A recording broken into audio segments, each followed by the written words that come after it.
တသက်လုံးရေမချိုးခဲ့တဲ့ဒီအမျိုးသားအသက်64နှစ်မှကွယ်လွန်သွားတယ်။ရေမချိုးလို့ဘာမှမဖြစ်ပဲရေချိုးလို့အသက်ဆုံးရှုံးရတဲ့သူပဲရှိရဲဆိုတဲ့စကားကိုဒီအမျိုးသားကအကောင်းဆုံးသက်သေပြနေပါတယ်။ဘာကြောင့်လဲဆိုတော့ဒီအမျိုးသားကနှစ်ပေါင်း65နှစ်တိုင်တိုင်းရေလုံးဝမချိုးခဲ့သူပါ။ဒါပေမဲ့ဒီလောက်နှစ်တွေကြာမှရေတစ်ခါချိုးလိုက်တာတစ်ခါတည်းအသက်ပါသွားခဲ့လို့ပဲဖြစ်ပါတယ်။ပြည်သူတွေအခုမြင်တွေ့နေရတဲ့ဒီအမျိုးသားကကမ္ဘာအညစ်ပတ်ဆုံးလူသားလို့တောင်မှအခေါ်ခံခဲ့ရပါတယ်။ငယ်တုန်းကဒီအမျိုးသားကရေကြောင့်အသက်ဆုံးရှုံးတော့မလို့ဖြစ်သွားခဲ့ဘူးပါတယ်။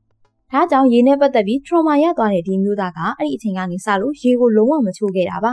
ပြီးတော့လည်းရေချိုးတာနဲ့တပြိုင်နက်ဒီမျိုးသားကအသက်ဆုံးရှုံးရလိမ့်မယ်လို့ထင်နေခဲ့တာပါဒါကြောင့်နေတော့လေရေနဲ့ဝေးရနေရမှာမြေရင်းတူးပြီးတော့နေခဲ့တာဖြစ်ပါတယ်ဒါကြောင့်ဒီအမျိုးသားကိုတနာတဲ့ဒေသခံတွေကအုပ်ကူပုံစံအိမ်တလုံးကိုစောက်လုပ်ပေးခဲ့ပါတယ်တသက်လုံးရေမချိုးတဲ့ဒီမျိုးသားကလက်တွဲပေါ်တယောက်ကိုအမြဲတမ်းလိုချင်နေခဲ့သူဖြစ်ပေမဲ့တသက်လုံးတယောက်တည်းအထီးကျန်သွားနေသွားခဲ့ရပါတယ်ရင်းနှီးသူတွေကအတင်းကျပ်ရေချိုးပေးဖို့လုပ်ပေမဲ့ဒီအမျိုးသားကတော့ခေါင်းမမာနဲ့ညင်းခဲ့သူပါ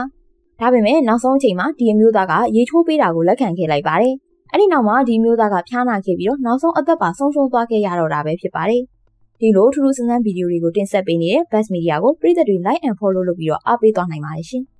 မိန်းမတွေကယောက်ျားတွေထပ်ပို့ပြီးအသက်ရှည်ရှည်နေနိုင်တဲ့အကြောင်းရင်းမိန်းမတွေကယောက်ျားတွေထပ်ပို့ပြီးတော့ကျန်းမာအသက်ရှည်တယ်ဆိုတာကိုသိပ္ပံပညာရှင်တွေကတော့မှအသိမှတ်ပြုထားပါတယ်။ဘာလို့အသက်ပိုရှည်တယ်လဲဆိုတာကတော့ဒီအမျိုးသားရဲ့လုပ်ရက်ကိုပရိသတ်တွေမြင်လိုက်ရုံနဲ့နားလည်သွားမှာပါ။နွားရရဲ့ဂျိုတစ်ချက်အခါမှာဒီအမျိုးသားရဲ့အသက်ကအသာလေးပါသွားနိုင်တယ်ဆိုတာဒီဗီဒီယိုကိုကြည့်နေတဲ့ပရိသတ်တွေအားလုံးမပြောလဲသိကြမှာပါ။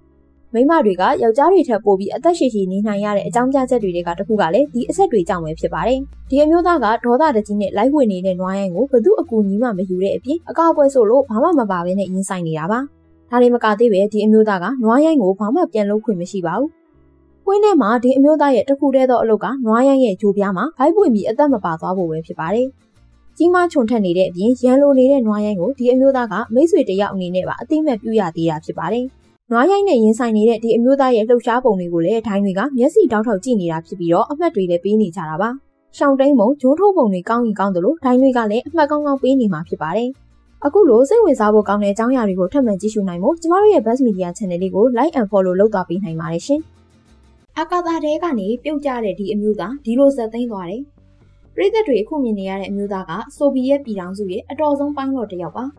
လာဒီမာကိုမာရောလို့ခေါ်တဲ့ဒီအမျိုးသားကအတွေ့အကြုံရင်းနဲ့နေရင်မှုတစ်ယောက်ဖြစ်ပါတယ်။အတွေ့အကြုံရင်းတာကြောင့်သူကအာကာသယာဉ်ကိုတဦးတည်းမောင်းနေရတဲ့ပိုင်းတော်တစ်ယောက်ဖြစ်လာခဲ့ပါတယ်။1968ခုနှစ်မှာသူလိုက်ပါလာတဲ့အာကာသယာဉ်ကအာကာသထဲကိုအောင်မြင်ရောက်သွားခဲ့ပါတယ်။ဒီအတွက်ကြောင့်သူကအာကာသထဲကိုပြန်တန်းနိုင်တဲ့ကမ္ဘာပထမဦးဆုံးအာကာသယာဉ်မှုဖြစ်လာခဲ့ပါတယ်။ဒါတွေမကသေးပဲသူလိုက်ပါလာတဲ့ယာဉ်ကကမ္ဘာကို18ပတ်တိတိပတ်ပြီးတဲ့နောက်မှာတော့အရာအလုံးကအဆင်ပြေနေခဲ့တာဖြစ်ပါတယ်။ဒီလိုပတ်နေပြီးစဉ်သက်ဖို့ကြိုးစားခိုင်းမှာသူလိုက်ပါလာတဲ့အစိပ်ပိုင်းကကမ္ဘာမြေစီကိုထိန်းချုပ်လို့မရတဲ့အထိအရှိန်ပြင်းစွာနဲ့ပြုတ်ကျသွားပါတော့တယ်။အစိုးပေါ်အဆိုးဆင်ပြီးတော့လေထီးတွေကလည်းဖွင့်မရခဲ့တာကြောင့်သူ့ရဲ့ရင်ကကမ္ဘာမြေစီကိုအရှိန်အပြင်းဆုံးဝင်ဆောင်သွားခဲ့ပါတယ်။ဒါကြောင့်ဒီရင်ကတစားတီဖြစ်သွားပြီးအာကာသသမိုင်းကြောင်းတစ်ချောင်းမှာဒီဖြစ်ရက်ကအဆိုးဆုံးဖြစ်ရက်တွေကတစ်ခုဖြစ်သွားပါတယ်။ပြည်သက်တွေအခုမြင်နေရတာကဒီပိုင်းလို့ရဲ့အကျွင်းကြံနေပဲဖြစ်ပါတယ်။ဒီလိုစိတ်ဝင်စားစရာကောင်းတဲ့အကြောင်းအရာတွေကိုတင်ဆက်ပေးနေတဲ့ Buzz Media ကို like and follow လုပ်ပြီးတော့အားပေးသွားနိုင်ပါတယ်ရှင်။